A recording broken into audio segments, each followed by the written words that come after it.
भाइयों की लड़ाई। पिता के सामने उनके दोनों बेटे पिता की प्रॉपर्टी के लिए लड़ने लगे। देखते ही देखते झगड़ा बड़ा होता चला गया। ऐसी परिस्थिति में पिता का रिएक्शन बड़ा आश्चर्यचकित करने वाला था, क्योंकि बेटों को लड़ता हुआ देखकर वो जोर जोर से हंसने लगा।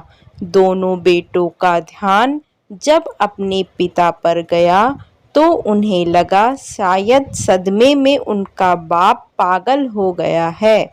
दोनों ही बेटे बाप के पास दौड़कर आए। बेटों ने अपने बाप से पूछा कि वह क्यों बेवजह हंस रहे।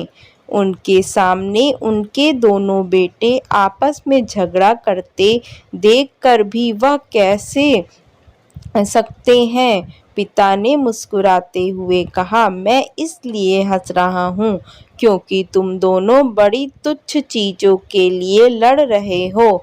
मेरे पास तो यहाँ से भी कई ज्यादा कीमती प्रॉपर्टी अपने गांव में है।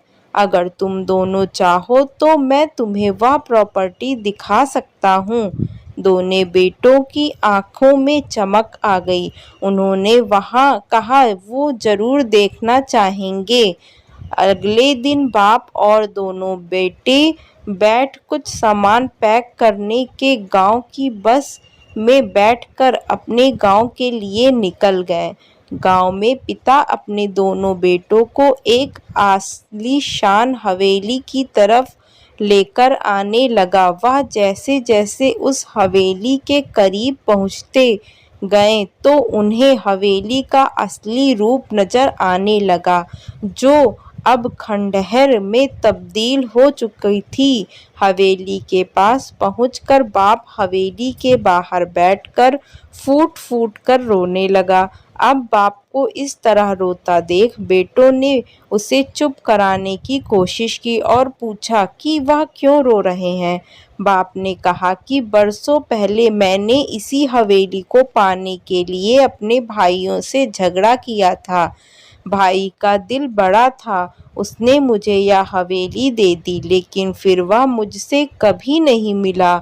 अब वह विदेश में जाकर रहता है और आज तक उसने मुझसे कभी बात ही नहीं की। देखो, जिस हवेली के लिए मैंने पाने भाई को अनमोल रिश्ते को खो दिया, वह हवेली आज किस हालत में है। तुम दोनों भी वही गलती करने जा रहे हो जो मैंने बरसों पहले की थी।